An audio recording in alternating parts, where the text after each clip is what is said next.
Malabar Gold and diamonds వారి gold promise తో మరింత షైన్ అవ్వండి. మీరు చేసే గోల్డ్ మరియు డైమండ్స్ కొనుగోలుపై బంగారు నాణ్యాలను ఖచ్చితంగా పొందండి. చక్కటి ధరలతో ఆకర్షించే ప్రత్యేకమైన జ్యువెలరీ కలెక్షన్ ను చూడండి. బంగారు నాణ్యాలను ఖచ్చితంగా పొందండి. Oak tree road, New Jersey లేక వెస్ట్ డెవన్ అవెన్యూ, షికాగోలో మలబార్ గోల్డ్ అండ్ డైమండ్స్ ను విజిట్ చేయండి. Malabar Gold and Diamonds, celebrate the beauty of life. Don't spend more money in selling your home. Instead, make more. For all your real estate needs, trust only Lovi. Lovi Realty Group makes it easy to sell your home. The Lovi Sale by Owner offers the same services as a realtor does for a fraction of the price. For only $990, we list your home, handle digital marketing, take calls and schedule home showings for you. Planning to buy a house? Lovi has the best tools and agents to make your journey happy.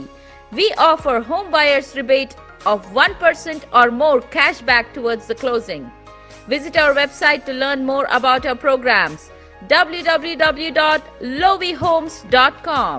For more details, please contact 908-304-9621 or 908-337-1289.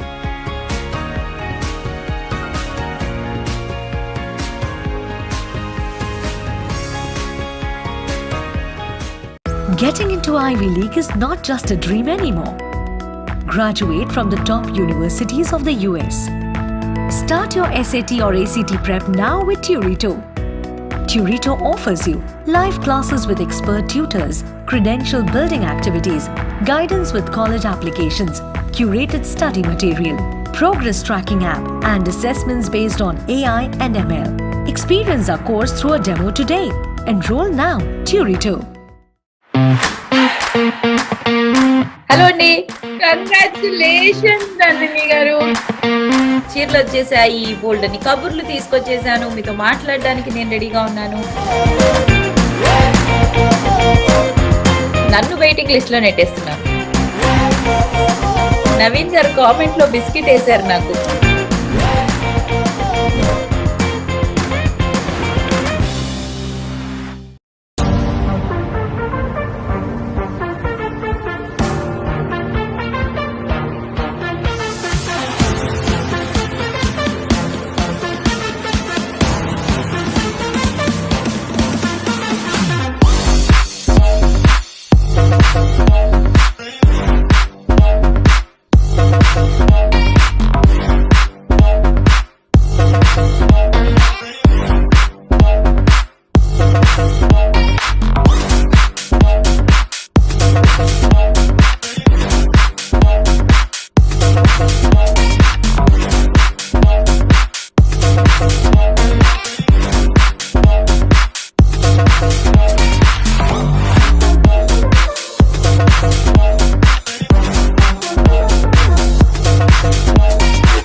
TVASIA ప్రేక్షకులందరికీ a very happy Mother's Day.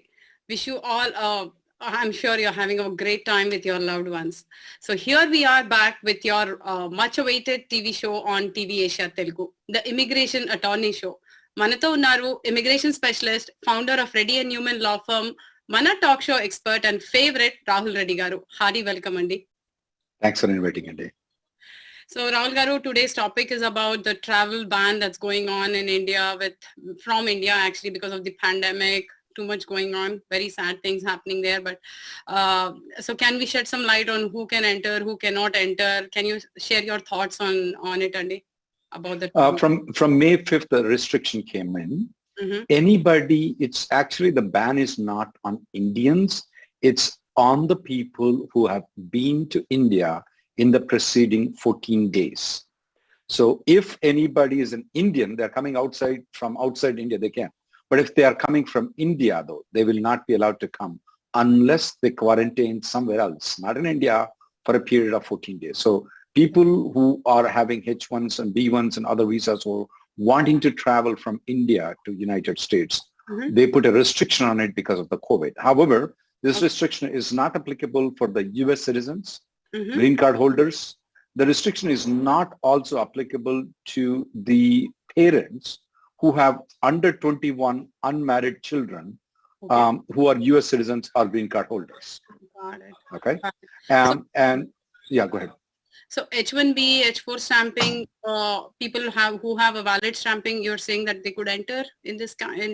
If as the general exception, if they have a children who are under 21 unmarried and U.S. citizen children or green card holder children, they can come in. I mean, they can absolutely come in.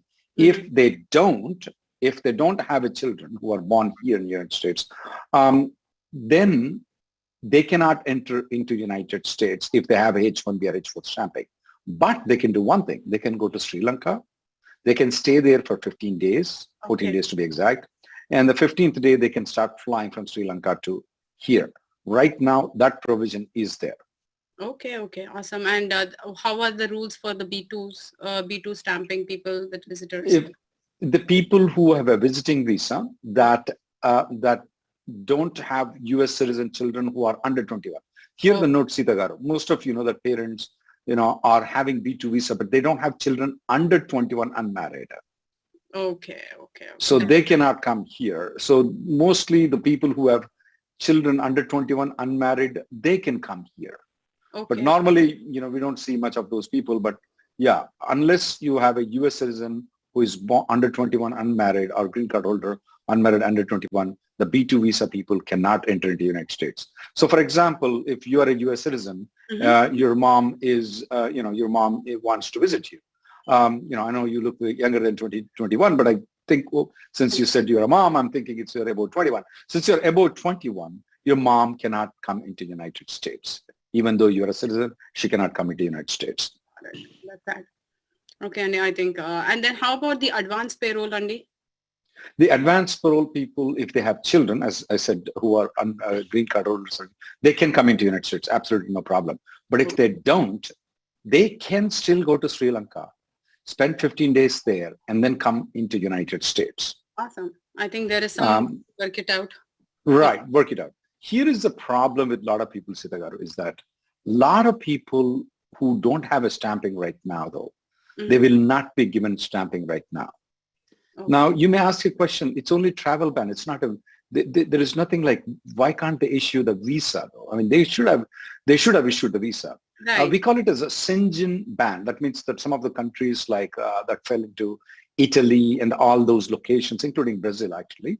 So what happened with them is that even though that 14-day restriction was there, they are not giving them any visas. They're not giving them H1 visa. There's a court case going on that. Why are you restricting them? You should grant them the visa if they're eligible for her, and then let them go to other countries and come back. But at this point of time, the consulates are not responding. So that is the biggest fear that we have right now, is that if you're outside the country, you're planning to get the stamping, as you know that most of the stamping appointments are already canceled, and you're trying to come back into the United States, is going to be a big problem. The 𝗧𝗔𝗟𝗞 ban, the European countries and Brazil, what happened was that even though that was only initiated for a period of 30 days though, and even the India ban is only initiated for 30 days, it is perpetual at this point of time. They say that in 30 days, they can revise it, they can revive it and see if they want to continue with the ban or they don't want to continue with the ban. But when we look into the previous ban though, this may be a long-term affair. If anybody is thinking that this is going to be only for 30 days, you may be dreaming. This may go for a long period of time. Can it extend to a period of 6 months, 9 months? It can. I mean, depending on the COVID, how the situation will work out. This can extend though. Unlike, I like Biden in most of the immigration principles, and we already said that he's very good in immigration. But when it comes to the COVID though, from the beginning, Biden administration, before coming to power, he said that he's going to be very restrictive on COVID disease. So. Yeah. And since we see the pandemic is spreading too much though, it may be very unlikely that this administration might change any of its policies immediately. It may take a long time until the COVID comes down, they may not change it. And the ban itself though, if we go to the court, the court most probably will side with the Biden administration. The only thing is that they should be granted the visa, But entering from India to here, most probably the court will side with the Biden administration because it's upon the recommendation of the CDC, which is a medical, based on the medical advices he's doing. He may be, this ban may stand, courts may side with Biden. Okay, so it could go on beyond what is planned right now. So I hope it's perpetual right now. It's perpetual right now. Yeah. So every 30 days they can review it, but there is nothing like it says it ends in 30 days, it ends in 60 days, it's ends in 90 days. Unless some action is done, it's going to go for a long period of time. Yep. I hope people, I just wish and pray that India recovers very soon and, the world gets back to the normalcy very, very soon. Sure. I wish that. Let's wish and hope. We have callers waiting, Andy, for your advice on various immigration topics. Let's onboard the first caller. It is the caller ending with 4607. Admit the caller, and probably in the meantime, Rahul Garu, let's take a question from YouTube. So this is from Sam Reddy. I just wish and pray that India recovers very soon. Can you please go on mute while we take a question here? So Rahul Garu, this is from Sam Reddy, Andy. It is about the I-485 biometric is done, medical is done, and more than 180 days after the receipt. EB2 priority date is in April 2011. Received letter notice of file transfer for visa regressed cases to NDC. Interview waived. Please explain. I think he has questions. Right. This is considered as pre-adjudication of the cases. Mm-hmm. That means when the priority date is not current, the officer has looked into the entire file, seems to be appropriate to be approved. But obviously the priority date is not current for him, so he will have to wait until his priority date becomes current. This is exactly what we've been telling from the past 4 or 5 weeks, that most of the people will be waived interview. This guy, not only the interview has been waived, it's pre-adjudicated. That means it's ready to go. When the priority date becomes current, he should be getting the green card. Now, that's perfect. He's in a very good shape. You just have to wait for the priority date to become current, which I'm expecting it'll be either in the month of June or July for this guy. Awesome. That's good. So I just stand corrected. The caller is 9087. The caller ending with 9087. Thanks. Hello. Please go ahead. Can you hear me? Yes, ma'am. Yes. Okay. Hi, Rahul Garu. Here is our situation. My husband is in India. He went for H1B visa stamping like 2 to 3 weeks back. And we are waiting for the update for passport sticker. And right now I'm in US and I'm pregnant with 34 weeks. And I'm due in June. So due to this travel ban, the situations are going on like this. Can you suggest any options for us entering into the US? So did he got the stamping? You said he was trying to pick up the passport. So was the thing already waiting done? For that, yes. Well, so he already submitted. We have already I'm sorry. Please go ahead. Did he already submitted? I mean, was it a Dropbox or was it an interview paper? It was an interview. So it was a Dropbox. So you're not telling at this point of time to me that his visa appointment has been postponed. It's not. No, we have already submitted our passport and documents 2 weeks back. Okay, there is a good chance that he might get a visa. That he might already got the visa. It's just the process of the mail thing. If that's the case, the best solution for your husband would be to travel to Sri Lanka for a 14-day period, and then after that he can fly from Sri Lanka to here. There may be other countries, one of my cousin has some partnership in some. So you can go to any other country that will host him for 14 or 15 days and come from there to here. So only that is the option. We don't. Can we ask any support letter or anything because of considering our situation on humanitarian? Yeah, humanitarian grants was not been listed. Is there? There's national interest waiver and certain other things though. It may be looked into negatively also though. If the way you are looking at it, I understand that, okay, your husband need to be with you. I understand that. If you ask a doctor, your husband is coming, I mean, he is directly coming, he's going to give it to you. That may be the way the consular officer might look into. You see my point? No, I'm sorry, I didn't get that point last time. There are two points. One point you're telling is that You want your husband to be in the time of the pregnancy when you're going to give a birth. That's the way you are looking at it. Some of the other people might be looking at this way. He's coming from a very prone, very COVID thing. He might give that in your final stages of your delivery. You see the point? Yeah, got it. Yeah, so when you are asking these exceptions, so there are double-edged knife, which way you're asking, because people may look into differently. Yeah, you can try under these circumstances, but I don't think so. You may not be successful, but you can try to request the consulate. Consulate may grant him an exemption if they want to. Okay? Actually, that's what happened. We tried. We put a request also at the embassy consulate Hyderabad, but they denied our request and they mentioned the point. The best is to go to Sri Lanka for him to come back into the United States if they already denied it. Okay? I think there is already a workaround for your current problem. Yeah. Thank you so much. And let's take the next caller, Rahul Garu. It is the caller ending with 4607.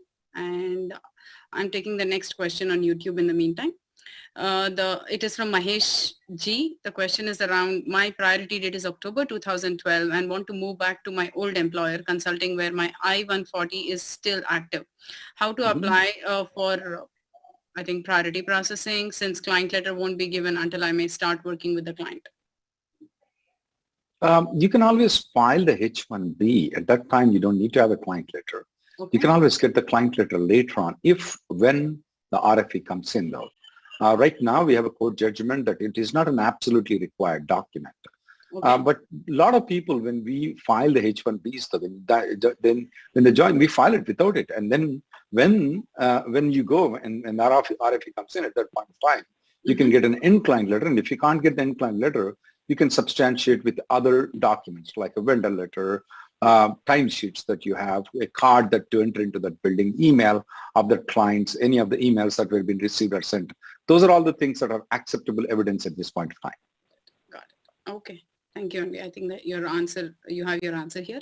Can you please unmute your call and go ahead? It is caller ending with 4607. Hi, also. I need some recommendations with my case. So my priority date is 2011 December, and I did not downgrade last year. Now, if the final action date becomes current, what are my options? How do you suggest me to apply? Do I have to apply all the 140 downgrades and everything in premium? And if I do, are you expecting the final action date to be current in EB2 or EB3? Either way, I mean, let's say if it becomes current under EB3, you should file an I-140 and 485 application, both of them. Okay. If it is in EB2, you don't have to file an I-140. You have to file an I-485 and also something called I-485J supplement. Those are the two things that you need to file if it comes under EB2. My question to you, what were you doing? Why didn't you downgrade before? I was not in the country. Ah, that makes sense. Okay.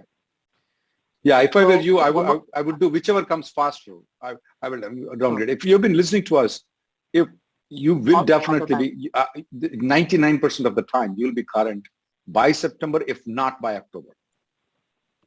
Okay. If the EB3 is current, and do I need to file 140 in premium, the downgrade?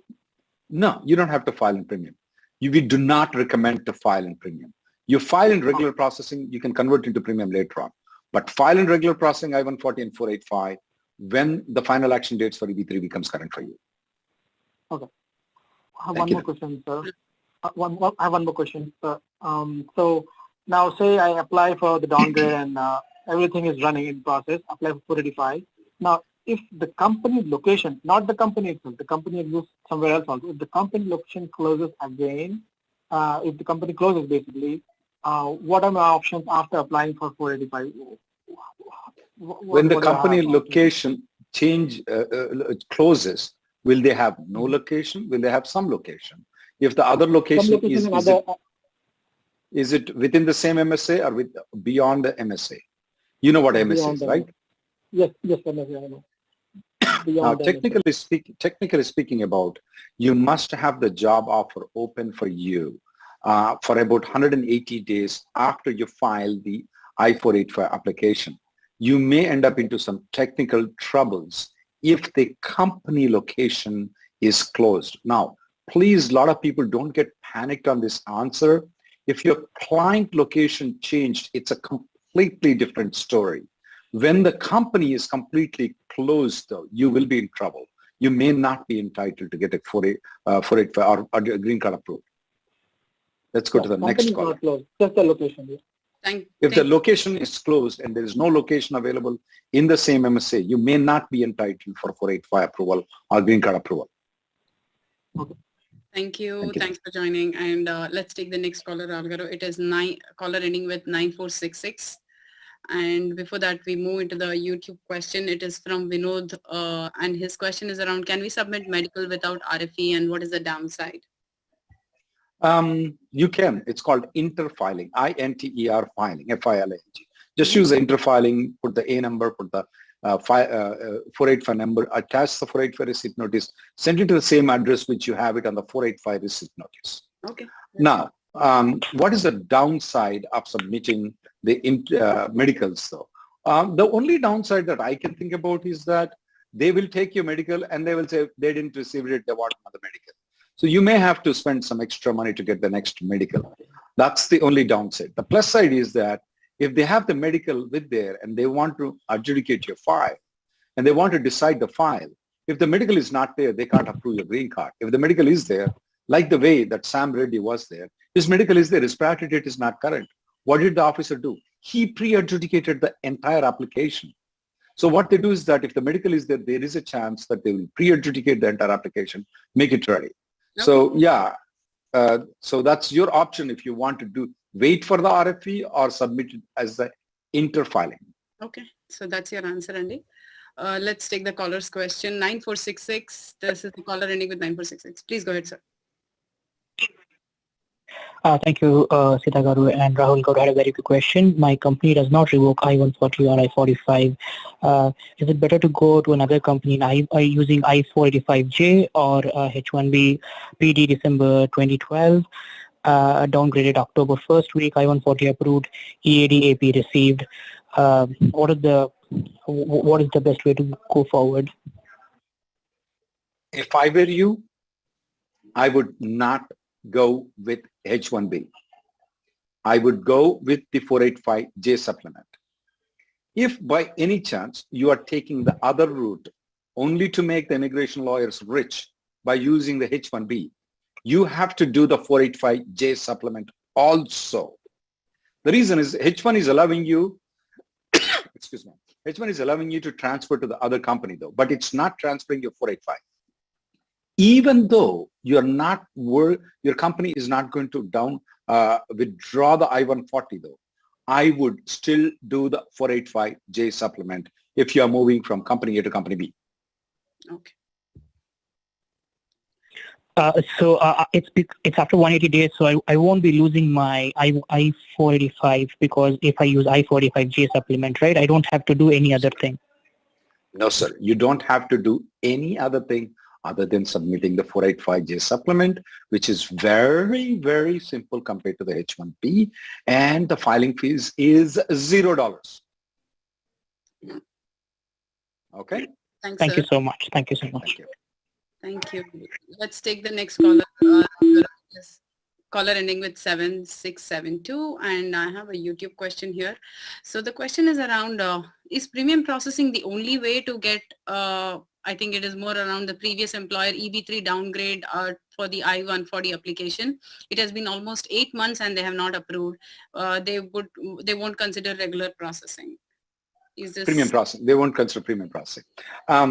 Maybe he typed it wrong. Okay.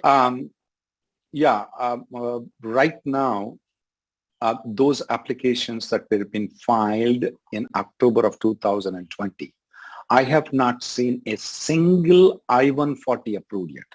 Okay. So it's been almost like 7 months or 8 months, however you calculate it as, but it's not a single I-140 which is being filed in the regular processing. Now, obviously, you have seen 𝗟𝗏𝗪, the first caller, you have seen the previous caller, their I-140s were approved, but they did in premium processing.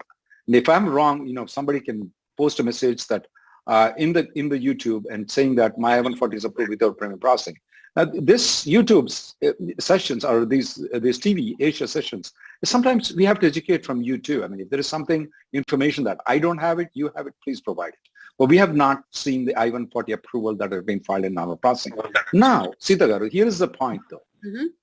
When you look online, the I-140 processing is only 6 to 7 months. It's not 8 months. Then you may ask a question, why is it taking longer time for this? Whenever we file a labor certification, whenever we file an I-140, where the labor certification was already used, in these cases it was already used for EB2 though, it normally takes a long time to get the adjudication of the I-140. Most of the time it will be anywhere between 1 year to 2 years that it will take for you to get your I-140 approval, irrespective of what it says on the online processing time. Got it. So thanks, Andy. I think let's take the caller's question then, 7672.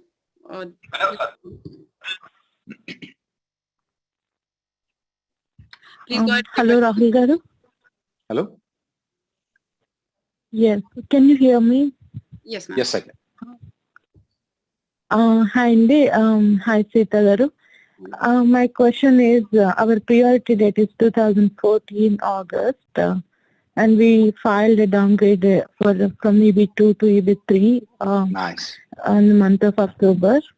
Mm-hmm. In this situation, current situation, what are the chances for us to move our priority date to current EB3? And still we haven't received our biometrics, and also on 140 not approved, I-140. And my child age is 16 at this time. So what are the best options for us at this time? There is a good chance that the priority date will become current by September of 2020, September 2021, which is only like 4 months from now. This is based upon the State Department, Charlie. He said very clearly that the final action dates might touch the filing dates though. Also, there is extra 135,000 green cards that are getting available in 2022, starting in October though. So just in case of any chance it doesn't get current in this year, I'm expecting 99% of the time it should get final action date, should get it current for you next year though. But still, since your child is 16 years old, I'm not going to do premium processing, irrespective of what Rahul says, irrespective of what the State Department says. I'll wait until the priority date, the final action date becomes current. The day I see that, I will request my lawyer, here is a $2,500 or whatever you charge extra on top of it, do my premium processing. I would do that. Right now, I will not do anything or wait for the final action dates to do that action of premium processing. Okay. Yeah, okay. That sounds good to me. And one other question, I'm sorry. If we get EAD before our final action dates to be current, can we use it, or since considering my child is, can we?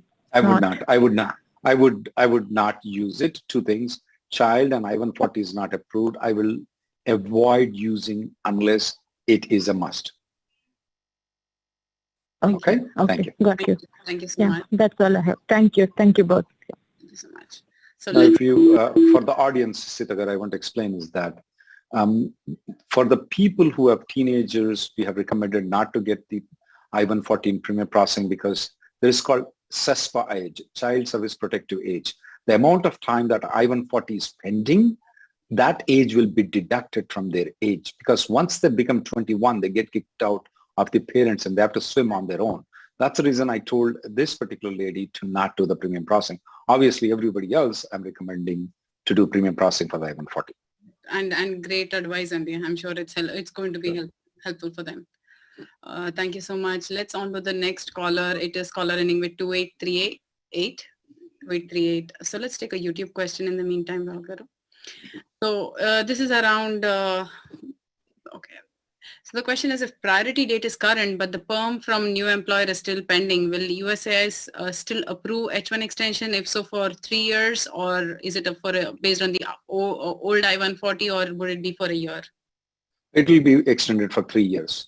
We have noticed that even though the priority date is current for you, there are a lot of exceptions there. We don't have to use any of these exceptions. So with one time, there was some RFE on it. We said very clearly, hey, this guy is not working for the same company that has an I-140. He can't file the 485. So we got the 3 years approval many times before. We are expecting the same thing unless the USA has changed its policy. Okay, awesome. So that's your answer, Andy. Let's, we have the caller 2838, caller ending with 2838. Please go ahead with your question. Hey, Rahul and Sita madam. Please go ahead, Andy, with your question. Yeah, my priority date is April 22, 2015. So when I filed, I downgraded my application from EB2 to EB3, and during the time my son is in India, I'm not able to submit. What is your priority date you said? April 24, 2015. So it was not current. It's not in current, but I filed for AOS during October 28. I got my receipts and I did. You said your priority date is April 2015. Are you sure the priority date is current? Is correct? 2014, sir. There 2014. You go. Yeah, I was thinking, why is it 2015? Now you're correct. Previously you were not. Okay, go ahead. So my son is in India during that time. Yes. I filed myself and my wife and downgraded the application. And when he comes, the priority dates are moved, so I'm not able to submit for him. What are the next steps I have? When he's currently 15 years old. Did he already got the stamping of H4 in his passport? Yes, he's here.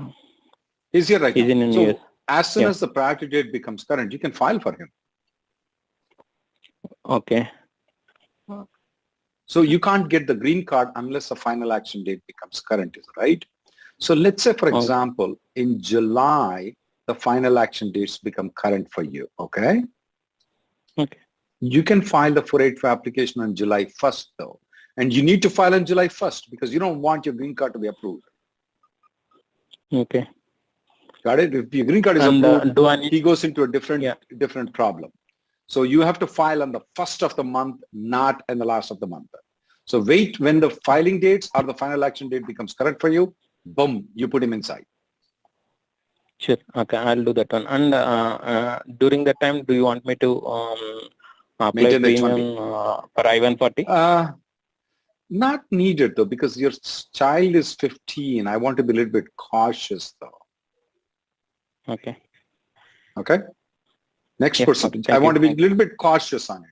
I'll be, and also I don't want your green card to be approved on the first day. What if somehow the receipt notice is issued on second day? You got the green card approved on 1st of July. So for two reasons, I don't want the I-140 to be approved right now for you. Next person, please. Okay. Thank you. Thank you, Andy. Let's have the next caller ending with 6519. And in the meantime, we have a YouTube question, Rahul.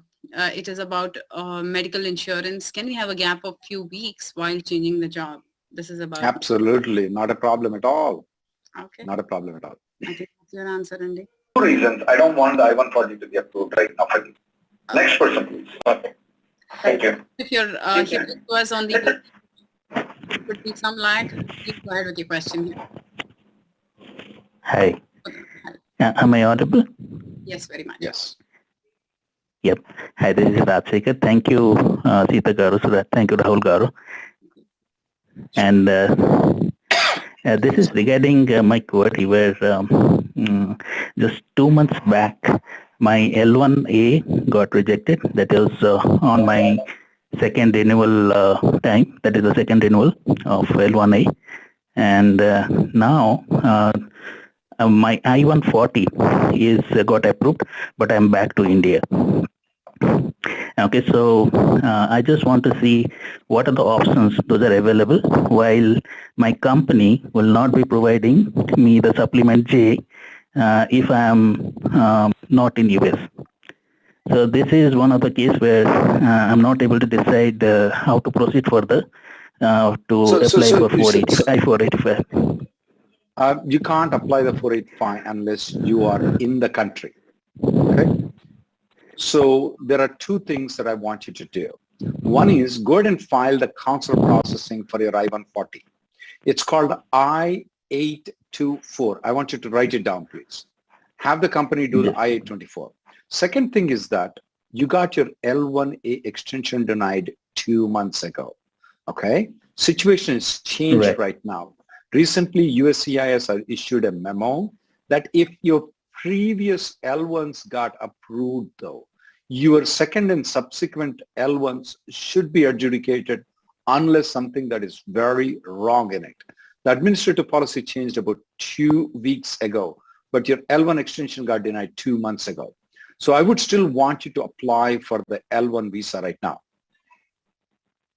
Do you have any children? Because this is where I think... Do you have any children born in USA? No. Okay, but you still should get the L1 visa ready for you. Okay, just in case if they lift the things, and also do the consular processing. Do both the things at the same time, whichever comes first. I mean, I would rather want you to come on L1 visa, but I don't know how long this travel ban will be. I would also like you to do the L1 visa is kind of as per the company policy. I won't be able to file it after a cooling period of 1 year. Everything is a company policy. Even I-824 also have to be done by your company. You cannot do it by yourself. You're saying I-824? Yeah, that's called that's more or less sending instead of 485. You're getting green card in India. That's called consular processing of the green card application. So that is where you need to file an I-824. That is where you need to work with your company, though. Definitely. In that case, do I really need the supplement J? No, you don't need supplement J, but you need I-824 done by your company, not by yourself. Yeah, but my company will not be doing that because that is a personal file that has to be, because they say that 485 is a personal everything is, here is, do you speak Telugu? Yeah. Okay. When you lose a ring in the dark, okay, you only search in the dark. You do not search in the light. This entire green card application belongs to your company though. So if we tell you something and you go there and tell, hey, this is the law. No, it doesn't work that way. You have to go to your company. That's where you have to get these things worked out.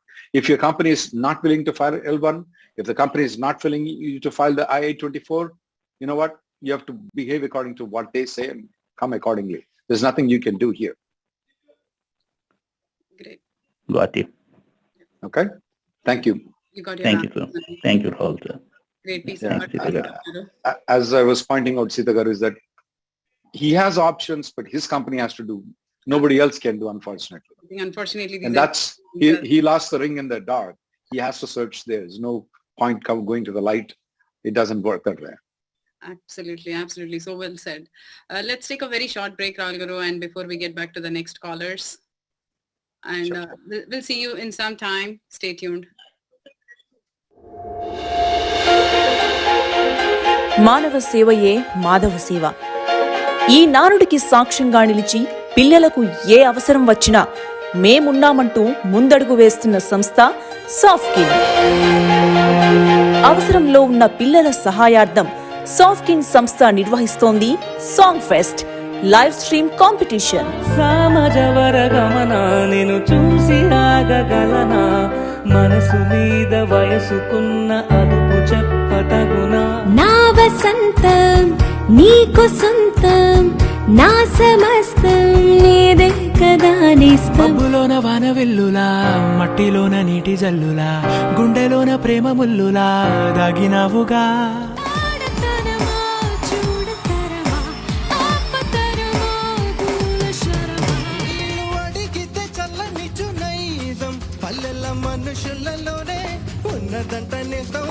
ఎన్నో కలలను చూసే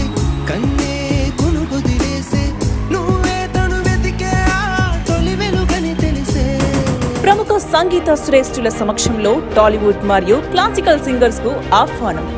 మీలోని talent ని కూడా ప్రదర్శించేందుకు మీ పేరు, మీ వీడియోను April 10లోగా register చేసుకోండి. Final competition 19th June 2021. Watch live on TVASIA Telugu. అనాథ పిల్లలకు అందమైన జీవితాన్ని అందించండి. వారి చిరునవ్వుకు సాక్ష్యంగా నిలవండి.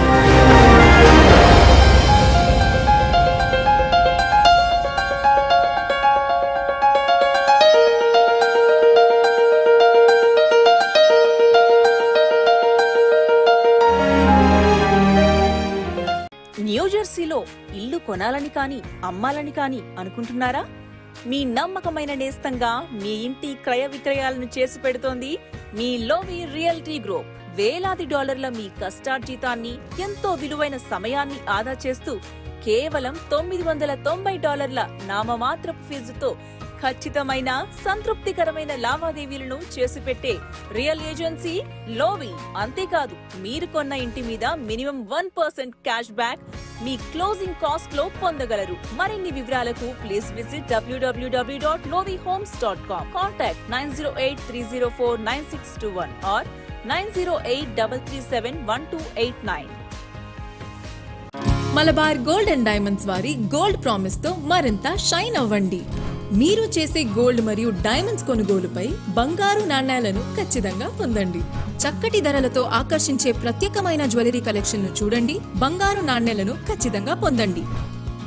ఓక్ ట్రీ రోడ్, న్యూ జెర్సీ లేక వెస్ట్ డెవన్ అవెన్యూ, షికాగోలో మలబార్ గోల్డ్ అండ్ డైమండ్స్ ను విజిట్ చేయండి.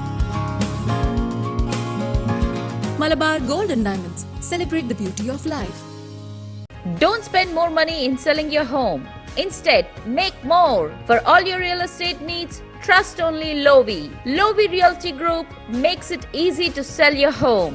The 𝗟𝗏𝗪 Sale by Owner offers the same services as a realtor does for a fraction of the price. For only $990, we list your home, handle digital marketing, take calls and schedule home showings for you. Planning to buy a house? 𝗟𝗏𝗪 has the best tools and agents to make your journey happy. We offer home buyers rebate of 1% or more cash back towards the closing. Visit our website to learn more about our programs, www.lovihomes.com. For more details, please contact 908-304-9621 or 908-337-1289.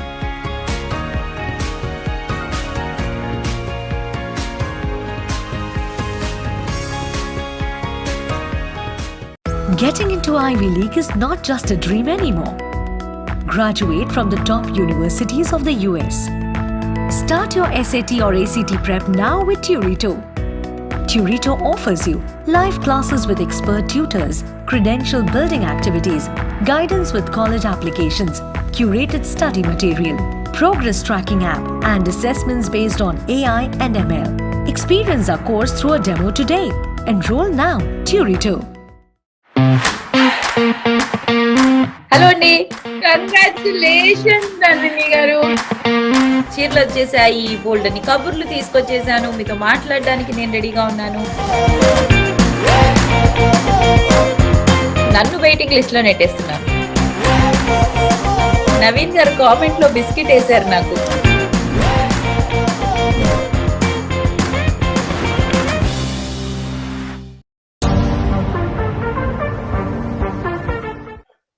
Welcome back.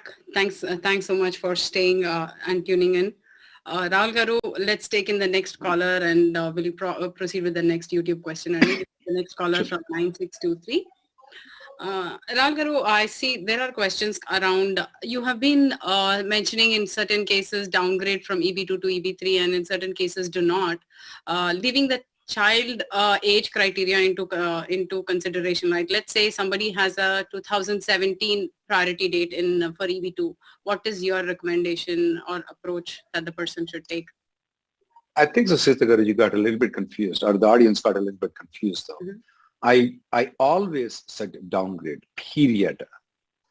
And we had a lot of debates about it before September, and audience got confused in it. When they downgrade, the EB2 doesn't go away. It stays with them. Okay.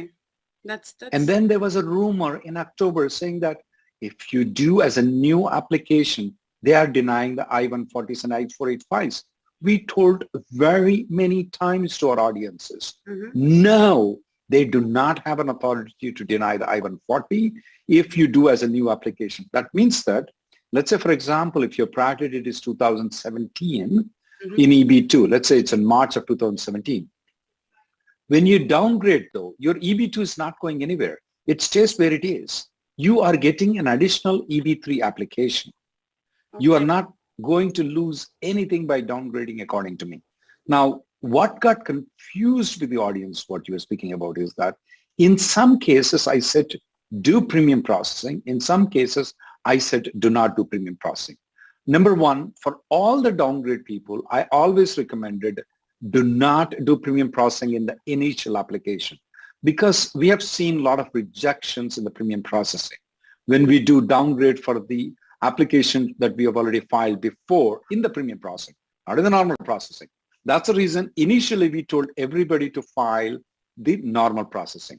Now, later on, we recommended all the people except the teenagers, whose kids are teenagers, we told them to do premium processing because there is a CSPA age that they need to work on. That's the reason why we told the people with kids who are teenagers, don't file the premium processing, because the age will be deducted, the I-140. The longer the I-140 is there, the better is there for these teenage people.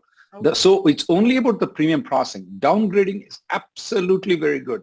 It has been very good. We've been doing it. I mean, we have put videos on it way before, 1 year ago, 2 years ago, we have put videos.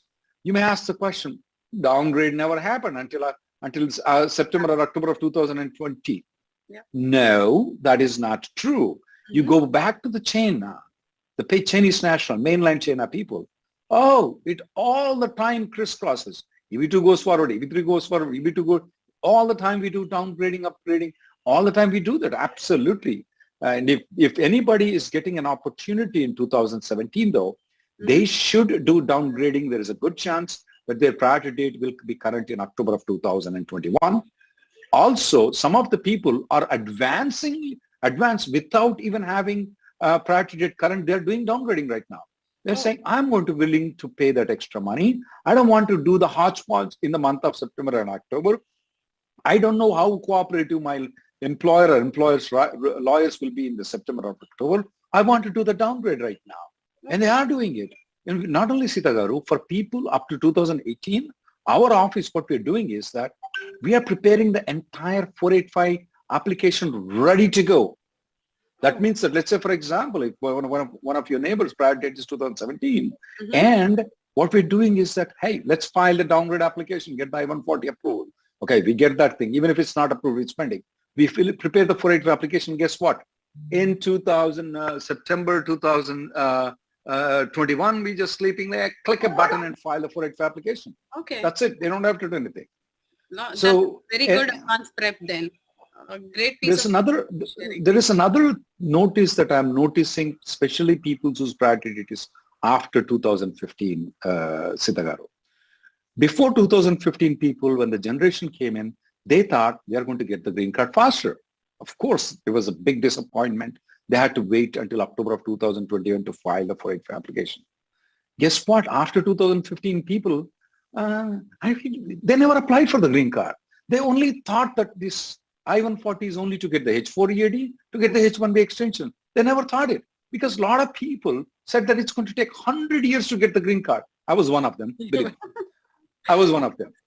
But what happened is that because of the pandemic, in 2020, we got, in 2020, that means October of 2020, which is 2021 for the USCIS purpose, so 120,000 extra green cards came to the employment based. And Sita Garu, who is getting this 120,000 green cards? The Sam Reddy, this guy, all Indians, only Indians, 95% of them are Indians, all 120,000. Instead of us getting 10,000, we're getting 120 plus 10,000. That's 130,000 plus green cards we're getting. Why? Nobody else is there except us. Right. In 2022, starting of October 1st of 2021, the State Department said that 135,000 plus green cards And it seems to that it may go to all the way to 160,000 on top of the 140,000 green cards are going to fall into the employment based. And who is going to get it this time? Same Indians. Why? Nobody else is there. So if I were the person of 2017, I would probably downgrade my I-140 application, because when you downgrade, you have both the things available. You can use whichever you want to, make my 485 ready, and comes October, I'm going to push the button. I am all free. I'm going to file the application on October 1st, not like the way we did it. We waited until the end of October. There's a lot of difference when you file an application the first week to last week. Okay. Guess what happened? The people who filed in October first week are much better off than October last week, because there's a lot of delays by 6 to 7 months if you file from first week to last week. Yep. That's great. That's great. And actually, this is, I'm sure a lot of callers are now educated on what they can do, how the way forward it looks like come September. So maybe the sooner the better. Just on board and do what works.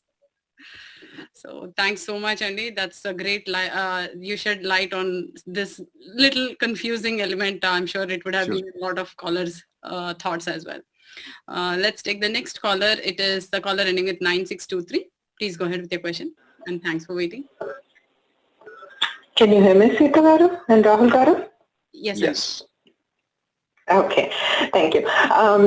Thank you, Rahul and Seetha, for your great service to the community. This really helps me understand the nuances of the immigration.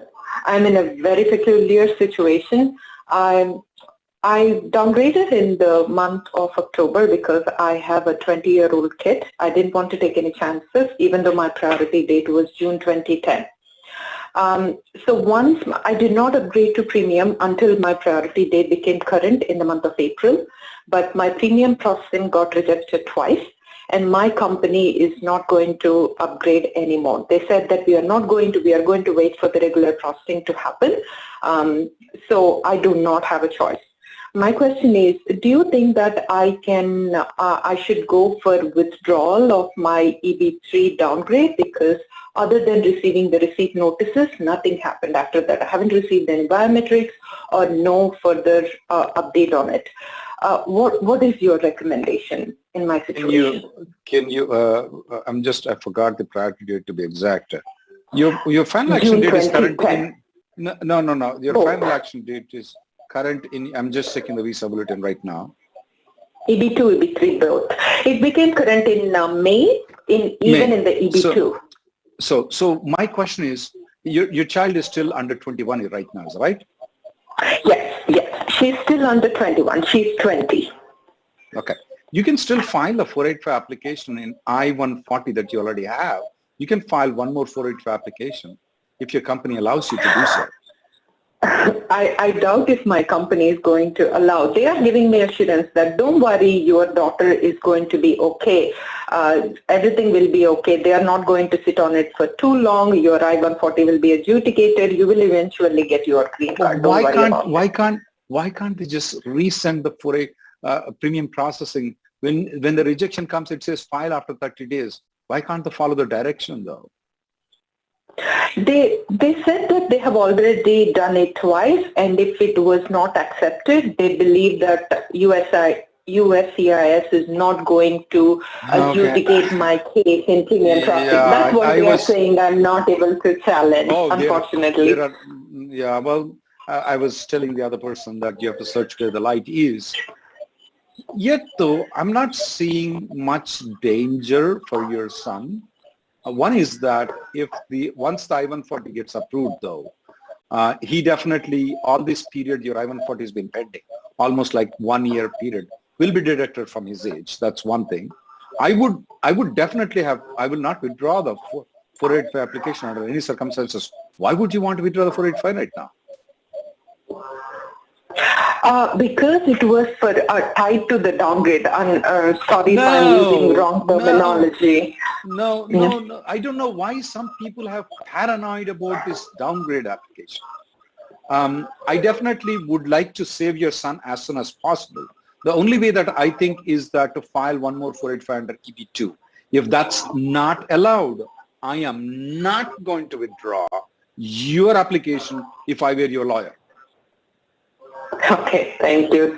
So thank you, Rahul. So my only choice is again pursue my attorney to either try one more time in the premium processing, and if it doesn't happen, file a new or fresh 485 with my EB2 priority date. I absolutely agree with you. If not, if these two options are still not available, I will not do anything. I will stay. Not withdraw your 485 under any circumstances. Okay, Rahul. Thank you so much for your help. I do have one more. I'll try to be super quick.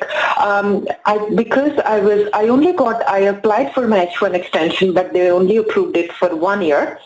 I think they forgot to attach my daughter's extension while filing my H1B. So when they upgraded me, I got my I-797 for 1 year, but my daughters never came through. They just applied. How can I go for an extension? If I have to go for a driver's license for my daughter, can I take my 797 for her driver license renewal? Will they access my... Each state is different. I really don't know which state, and I am not familiar with all 51 states. Some, for example, Seattle, Washington, they don't even care what legal status you are in. So it depends on the state. You can try. Try to take the receipt notice if possible for your daughter, though. Okay, thank you. But if she has to go to Canada and come back, will they take my 797 and let her in, or she has no? Okay. She has to have her own 797 to come back into your state. Thank you so much, sir. Thank you. Thank you so much. Let's take the next caller here, Andy. 9353, caller ending with 9353. And Rahul Garu, here is a YouTube question, and the question is around the priority date is in April 2013, downgraded in October. I think this is in that downgrade pending process. Can you shed light into how long it takes to process the green card once priority date becomes current? Until how long do we need to stay with the employer during the whole process?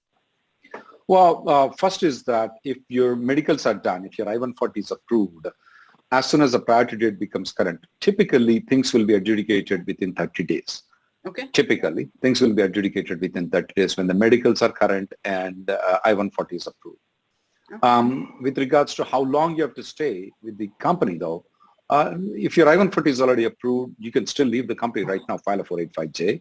And if your I-140 and if your 485 is approved, there's no rule that you have to stick with the company after the 485 is approved. A lot of people ask the question, oh, do I need to stay six months after the 485 is approved? That is not true. You can leave the next day. And as soon as you get the green card, you're under no obligation to do a similar occupation which you are in. If you're an IT, for example, once you get the green card, can you be a Microsoft CEO? Yes, you can be. Can you flip the burger in McDonald's? Yes, you can. There is no restriction once the green card is approved. Okay. That's great. I hope you got your answer, Andy. This is for caller 9353. Please go ahead with your question. Hi, Rahul Garu. Hi. Yeah. After submitting my 485, can I leave my employer from the day one, or is there any grace period? After submitting your 485, immediately, you're working with the same companies, right? After submitting the 485? Yes. You can't leave within 180 days. If you leave, your 485 is not supposed to be approved. Okay, then. Thanks. Are you speaking 485 approved or 485 filed? There's a difference. No, for filing only, not approved. No. You cannot leave for 180 days. Okay. After getting the card, I can. After getting the card, you can leave. You can flip a burger. Or you can be a Microsoft CEO. Okay, then. Thanks, sir. Thank you. So thank you very much. Just in continuation to that, Rahul Garu, just in case if people are laid off and what is it like their application is in progress? So how would that work? There are, 485, assuming that it crossed the 180 days. Mm-hmm. Is it before 180 days or after 180 days? If it's before 180 days, definitely their green card will be, there is problems with it. Most probably they should not be counting on getting the green card though. Okay. If it's after 180 days, there are a lot of creative ways. Can your husband employ you? That's the first question that comes up. Okay. Maybe not. Maybe your brother can. There are a lot of creative ways where find some job that pays you $40,000. And the guy said, he comes tomorrow to me and says, oh, my wife is willing to employ me as a software professional. Oh, is she? Okay. Is she willing to pay the paycheck? She says, yes. Okay, form a company, employ her. She will employ you, and then we file 485J supplement, wife signing it. Okay. Of course, it went through the interview and we were successful, no problem. There are some creative ways if it's after 180 days. Okay. Just a follow-up on it. Thank you so much. And my wife won't hire me. I bet a lot of wives would. Yeah, that wife hired him, yeah. Ideal wife. So let's say, thanks, Ani. Let's take the next caller here. Caller ending with 1485. Yeah, before the caller's question, here's a question from Krish. He says, my wife was issued a 221G saying with her appointment with KOL embassy, what it said was nothing at this time, waiting on ineligibility waiver. The embassy is closed and now travel ban. She's in USA since 2015. She's in USA and he got a 221G. No, hold just for a minute. 221G. So his wife got a 221G and he's in USA. Yeah, and he's in USA is what it says, but I'm not pretty clear. Yeah, most probably his wife got the 221G because they are asking for any waiver for the ineligibility, but the national interest waiver is one of the things that's available though. So unless she's eligible for it right now, she comes into the travel ban right now. And that's the reason why they're not issuing the passport visa. Okay. Okay. Yeah, this is for his wife, was issued a 221G only. Right, yeah. Yeah. Let's take the caller's question. It is caller ending with 1485. Hello, 𝗧𝗔𝗟𝗞 𝗦𝗪. Can you hear me? Yep. Yes. Yeah, Rahul. A couple of weeks back, I called you and I talked to you about my son's aging out. He was aging out on May 5th of this month, May 5th. And as per your suggestion, we filed a B2 on May 4th. So now my question is, which status he is on? He is on the adjustment of status or he is on the B2 status? Both. You can avail both the things. So can he go to a summer school? It means right now, while a B2 application is pending, yes, he can. Yeah. Yes, he can. So while B2, but in B2, he said that you should not go to enroll in any school. Well, he's an adjustment of status. Okay. So in that case, the B2 will not affect any case on his 485 negatively. No. If he attend the no, school. it will not. It will not affect in going to school. It will not affect in his 485 application. I'm assuming that you followed my direction and didn't do the premium processing. No, I didn't do the premium processing. I didn't upload the 485 premium. Good. Sorry, Good. No, Good. Yeah, he can go to school, summer school with the 485 receipt notice. Did he already got EAD? We applied it. He didn't got it. We didn't got it. Okay. He's still going to go to summer school, even though on B2 he's not allowed to. On 485 receipt notice, he's allowed to. Believe me, I went to school also when I had a 485 receipt notice. I was a dependent. I didn't have any problem, and you're fine. Legally, you're allowed to. He's allowed to. He or she's allowed to. Okay. Then my question is, I didn't apply the F1. When I should apply the F1? You should apply F1 right now. I told you to apply F1 before, is that right? No, because it is B2 is a bridge, right? So I can apply, You can apply before. No. You can apply. You should apply right now. Because by the time F1 gets approved, you may have to do 2 or 3 B2 applications. So don't wait, apply right now. Oh, okay. Okay. Got it. Thank you so much. Okay. But yeah, thank you. Rahul Garu, we have the next caller here, caller ending with 6464. And I see a YouTube question in similar lines to what we actually spoke earlier. The priority date, this is from Suresh. He's saying that his priority date is in July 17, EB2, and hope to file the I-485 in October 2021. His son is 19 years, 5 months, and I will be applying for his F1. What are the chances of my son getting his green card, given both F1 and F2 will be underway? I I would file a downgrade application for him right now, Mm-hmm. Sita Garu. Mm-hmm. The reason is that it's going to extend his age and won't do premium processing for him though. Since I-140, when you downgrade, takes a long period of time though. He's at an advantage right now where the age will be deducted though. So that's a good thing that he is going to actually use the period of time that I-140 is spending. I will not even wait for October though to file the downgrade application. I would do it right now because it doesn't matter when you file, the age will be deducted. Since there are a lot of I-140 applications pending, especially with the downgrade, they're going to take a long time, which is very good for him. Right. Okay, that's your answer, Suresh Garu. Let's take the caller's question. Caller ending with 6464. Please go ahead with your question. If you're on mute, please press *6 to unmute yourself. Go ahead with your question. I think you went on mute. This is for caller 6464.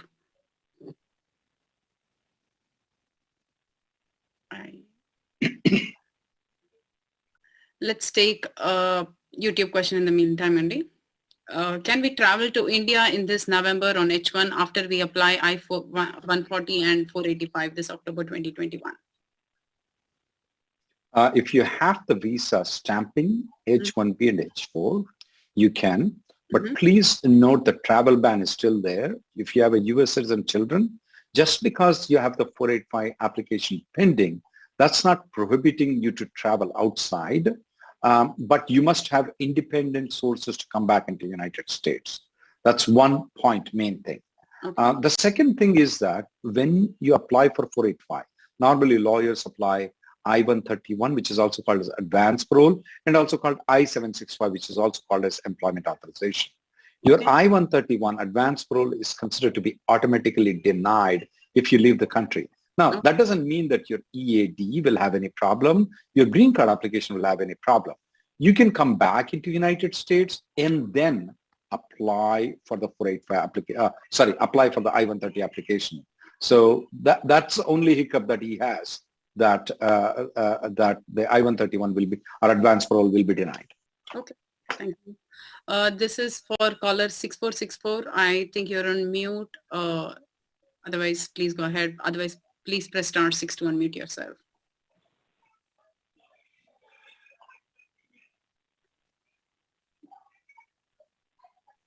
Either your phone is on mute or your or the line is on. Maybe we should go to the next caller, I guess. Okay. Let's go to the next caller, 4293. And in the meantime, there's a YouTube question, Andy. This is from Rahul Gupta, and he says like the filed for a downgrade application in October, went to Mexico for a week in December and came back.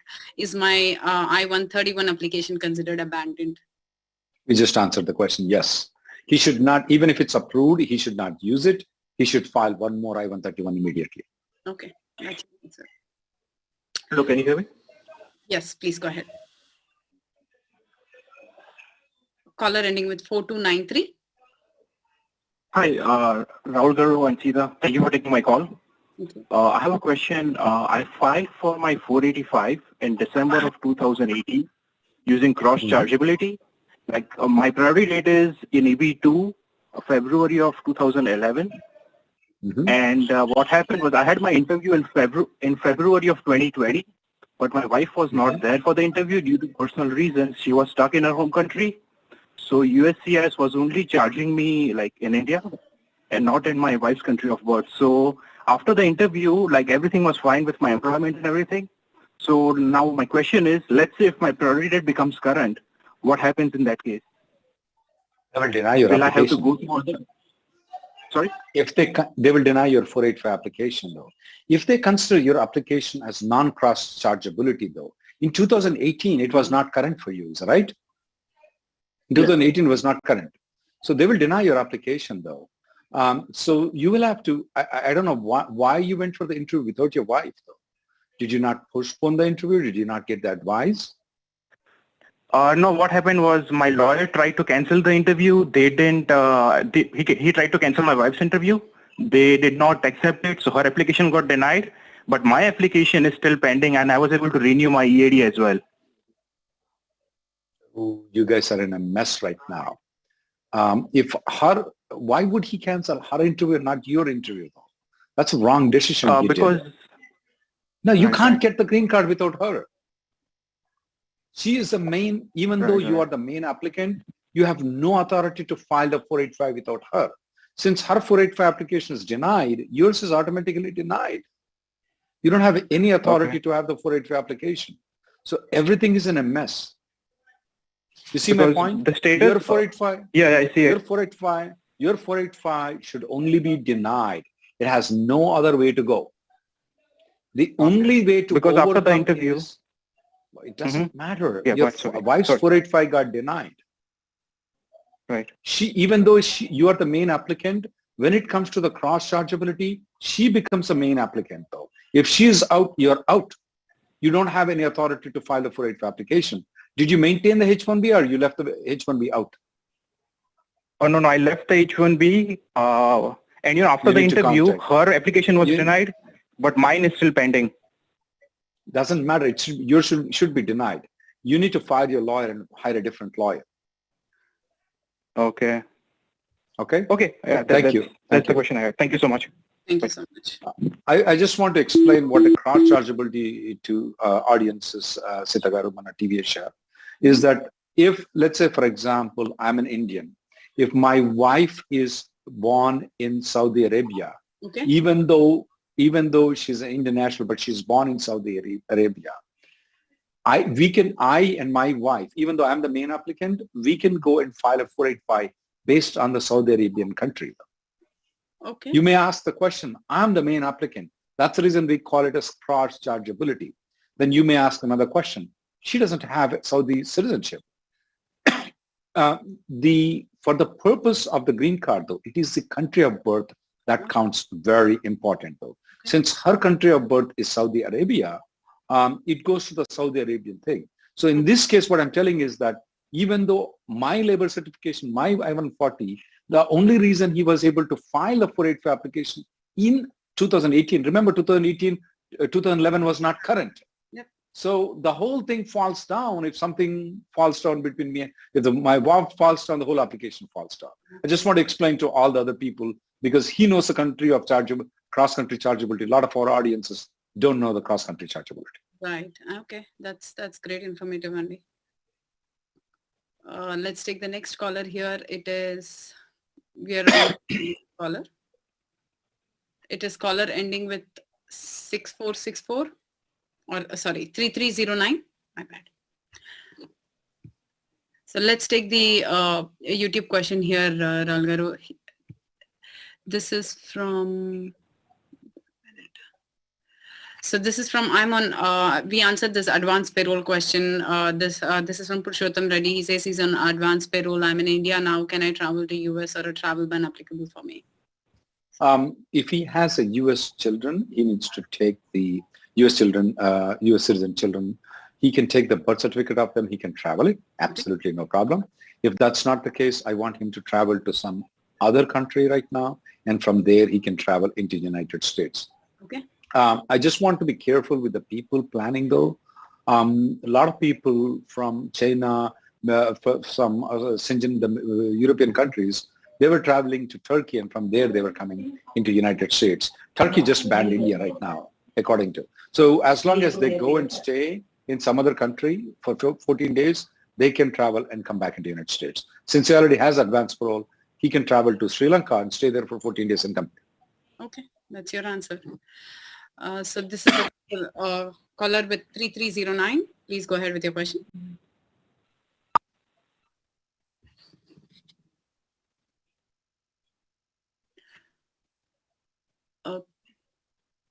Able to hear me? R6, yes. Okay, hi. This is Venkat from Chicago. I have one quick question. Actually, I got a chance to downgrade my application from EB to EB3 during October, and I got a receipt notice and everything, but nothing else has happened. Still waiting for 140 and other EAD and other items. So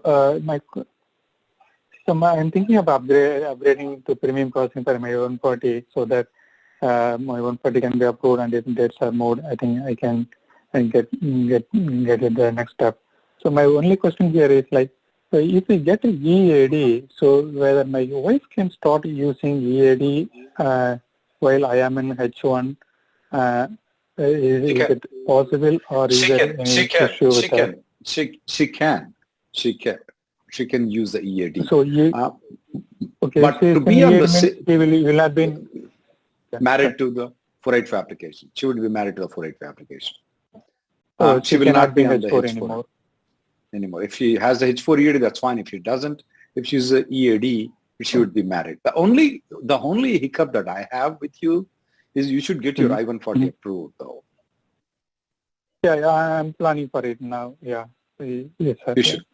So if I were you, if your I-140 is approved, I would let my wife marry to the 𝗏𝗪𝗘 application. But what if anyhow if we are getting a suggestion to move to a EAD, but if there is a problem, right? Even there is no job for at least a week or two, then it is going to be a challenge, right? You see, then for right now, you're right. Right now, the denial rates of the 485 for the employment based is 0.1 or 0.2. That's about 1,000, 1 or 2 cases getting denied. And for people maintaining the H1Bs, though, especially in 2017 and 2018, hey, believe me, 485s we've been doing from 25 years. October is not the first time that we are doing 485 application, though. We've been doing for 25 years. I was a product of the 485 application. I was a product of the 485 application. I was a dependent of 485. Now, the problems that we see, things arising from the H1B extensions, when it gets denied, though, it creates a problem for the 485 application also. Why does it create is that because if one officer is telling that you're not good for the job, and now another officer has to approve that you're good for a job. So if you keep the H1B, you have a 4 to 5% risk of 485 application denial. If you let go H1B, though, you have 0.5% denial. You have a 0.5 denial rating. So are you going to go with 4% risk? Or are you going to go for less than 1% risk? Your evaluation. And let me tell you one thing. If you maintain the H1B, I can buy this kind of villas you're seeing at the back. Those are fake, though, okay? I can buy those kind of villas because you have to maintain the H1B, you have to maintain the H4 EAD. Every time you go outside the country, you need to get the H1B stamped, H4B stamped. You get into trouble, I make more money. So you see people like me telling. I understand that. Yeah, so but anyway, I Mm. got your point. I'm already going to make my. I know a lot of people won't listen to me. I am making. No one willing to maintain H1 longer term, because that's why we are trying to downgrade and get it approved, right? Right. But have a. I know. Nobody's willing to. Then why are these people building? A lot of those immigration lawyers have villas like that. I don't. I wish I do. But anyway, that's my opinion. I'm not going to say again and again the same thing. But it's up to you, though. If you want to follow or not. The underline is, so even though if you don't have a job for some time, still it's not a problem. That's what the underline point is. I didn't say that. I didn't say that. Oh, okay. There are creative other alternatives that we have used. In one case, the wife employed the husband. So if you're worth for your wife, she can employ you. That may solve the problem. I mean, there are a lot of creative ways where there is an unemployment period that can be covered that you need to discuss with a lawyer. But that's my opinion. Don't keep on repeating and saying that one in that 1,000 case got denied. Yeah, and you want to build these kind of palaces to us? Well, go ahead. That's up to you guys. Next person, please. Thank you so much. Quite a genuine answer, guys. Thank you very much. Thank you so much, Rahul Garu. We hope you really get that beautiful villa that you have. Not at the cost of my clients, though. So it's not like when I was practicing early, and then some client called me that, okay, one lawyer is charging 1,000, you're charging $1,200, the other lawyer is charging $2,000, one lawyer is charging $800, and one lawyer is charging $10,000. Why is there a difference? I said that, look, the 2,000 lawyer might be better than me, maybe $800 is maybe not be good, but guess what though? The $10,000 guy doesn't even know what he's doing, but he's making the money. So yeah. So just because you're paying more money to the immigration system, is it that you're getting better service? Just because the hospital bill is a big bill, do you mean that you are better off, or is it the hospital bill comes very low? That means that you don't have a problem. So that creates a thing. People are some under the assumption to maintain the H1, H4. Every time they go outside the stamp, they have to go for a stamping. EAD, H4 EADs, end client letter, vendor letter, oh, I forgot about it, amendment. Every time you move from one place to another place, you find an amendment. Nightmares these are, and you still believe those people that want to make those buildings? Be my guest, why not? What can I do? Take your money. Quite an honest and genuine advice, Andy. Actually, I hope the callers are more educated, and not everybody has a lawyer like you. and the point, 𝗧𝗔 Garu, let's point out what TVASIA has been telling from the beginning though. We told to downgrade. A lot of companies said they can't downgrade it with using the same labor certification. It's proven completely wrong. You can downgrade. Then they said that there's a rumor that floated. Remember, in the time of October, they are denying the cases if you file with a new application. You need to file as an amendment. We said, no, that's a wrong way of filing the I-140 application. That happened. Then guess what? Those people, the same kind of people said, you can't do premium processing. We proved them wrong. We did premium processing. Not all premium processing got approved though. I have to give you a question. About 10-15% that are still getting rejected, no doubt about it. But so when you go into it, you need to have a consistency in what they are telling, what the rumors are flying. And you also need to look into what is their intention at the back of mind. How much money is this guy making in telling you the information which is more beneficial to him or to you? I wish everybody, the lawyers also are as informed and as nice. There are. But there are a lot of lawyers who are like me, believe me. It's the scary lawyers some people get attracted to. They scare them to death, and that's what the people are. It's not the lawyer's fault, it is the people's fault. It is the fear. Yeah. Okay. Thanks, Andy. Let's have the next caller here, Rahul Garu. This is the caller ending with, I think, 3178. So before the question here, I have a question from Pradeep. He says his priority date is March 2017. Now he's working for a product-based company and got a I-140 but earlier I-140 is from a consulting company. Current company is filing perm in next week. With current processing, perm may approve by September or October. I think. If they're filing the perm right now, we are getting approvals in October. November, December, January, February, March, April, May. So that's 7 months. June, July, August, September, October, November. Oh, okay. Yeah, I got the point. So it may be approved by October, okay? Okay. So what does he want to do? So wants to go back to the... Yeah, I think his question is, shall I file concurrent H1B and work for consulting and file I-485 if date is current? I would do that. Okay. I would do that. I mean, if you can do 2 jobs, perfectly fine. That's very good. You don't even have to inform your current employer about this job, and you can. Why not? A lot of people who are in H1B are doing concurrent jobs right now. Good for us, good for the economy, good for everybody, good for immigration laws too, good for you too. Yeah, I would do that too. Okay, good luck, Pradeep. And here's caller 3178. Please go ahead with the question. Hello, Nitya Garu, can you hear me? Yes, Andy, this is Sita. Sure. Hey, sorry. Hey, hello, Rahul Garu. Very quick, 2 questions. One question is piggybacking on what you said earlier about 180 days and all that rule, right? So the caveat in joining my wife's company is that she or I are supposed to have an EAD. Is that a fair assumption? You're right. You're right. Without that, I have to still file my H1 amendment or whatever, right?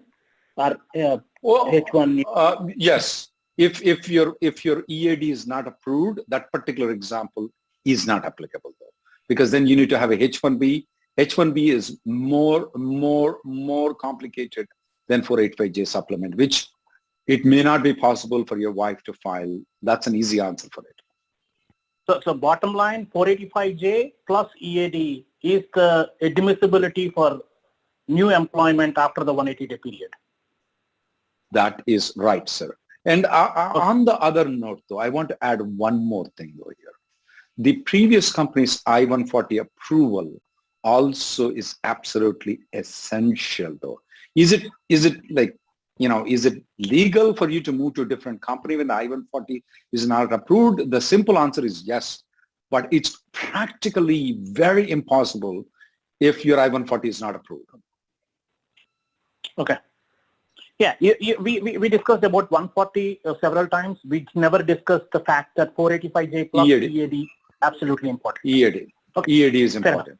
We are assuming EAD should be approved any day for all the people that file the 485 application. It should be approved in 1 or 2 months at the most. Yeah, that includes my second question. Is there a FIOA or something like that that tells us how many adjudications happened within the last 7 months, 1 week, out of the 260K that we have been speaking about? No, we don't. We don't. They don't release that statistics out. Yeah, the reason I'm asking the question is, sorry. Yeah, they don't release that statistics until the end of the year, and afterwards, after 1 or 2 months, they'll release the information. They won't release the information in the interim period.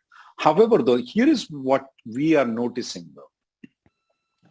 When we are getting the RFPs for medicals, though, that's when we are noticing that we do get RFPs for medicals for the family-based immigration. We also get RFPs for the employment-based immigration. In the family-based immigration, they are giving an option. Either you submit the medical or you bring the medical to the 485 interview. When it comes to the employment-based, they are not giving an option. They're issuing an RFE. Give me your medicals. It is an essential part of it. That tells me that there is a good chance that most of you guys won't be interviewed. Yeah, just a bit of skepticism, right? So when Charlie Oppenheimer spoke last time, he refrained from answering the same question, right? He does not have an authority to answer that question. He doesn't belong to the department. What I told you is not an official policy, written policy of the USCIS. I'm only just telling the trends, though. Check it out. If the other YouTube people can post a message there. Now, how many people have received it as a compulsory document you need to submit? How many people have received an RFE as if that, oh, you can either submit it or bring it to the interview?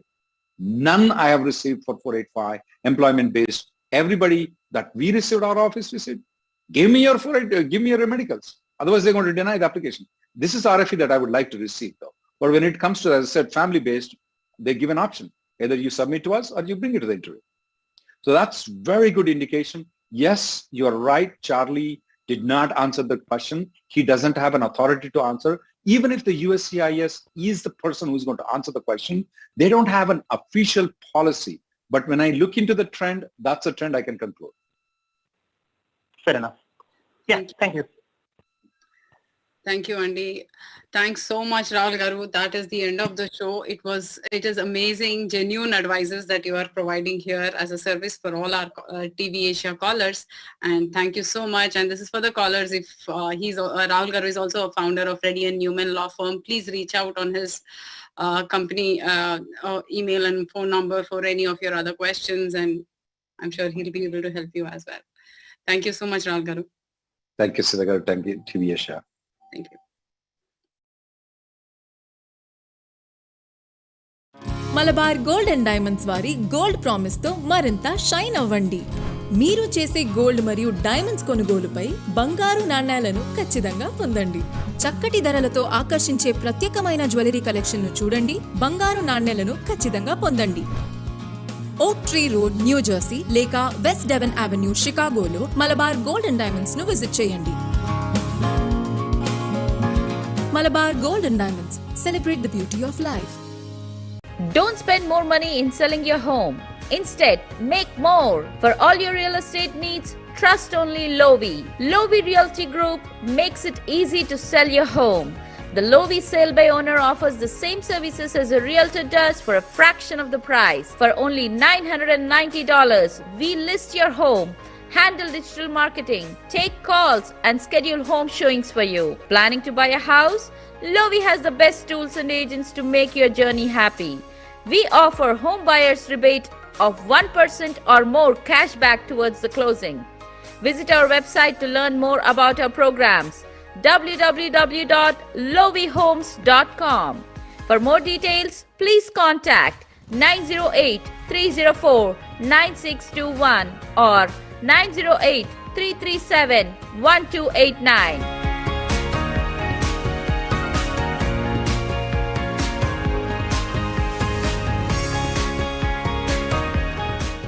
Getting into Ivy League is not just a dream anymore. Graduate from the top universities of the US. Start your SAT or ACT prep now with 𝗟𝗏𝗘. 𝗟𝗏𝗘 offers you live classes with expert tutors, credential building activities, guidance with college applications, curated study material, progress tracking app, and assessments based on AI and ML. Experience our course through a demo today. Enroll now. 𝗟𝗏𝗘. Hello అండి, congratulations Nandini గారు. చీరలు వచ్చేసాయి, బోల్డ్ అని కబుర్లు తీసుకొచ్చేసాను. మీతో మాట్లాడడానికి నేను రెడీగా ఉన్నాను. నన్ను వెయిటింగ్ లిస్ట్ లో నెట్టేస్తున్నాను. నవీన్ గారు కామెంట్ లో బిస్కెట్ వేశారు నాకు.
మానవ సేవయే మాధవ సేవ.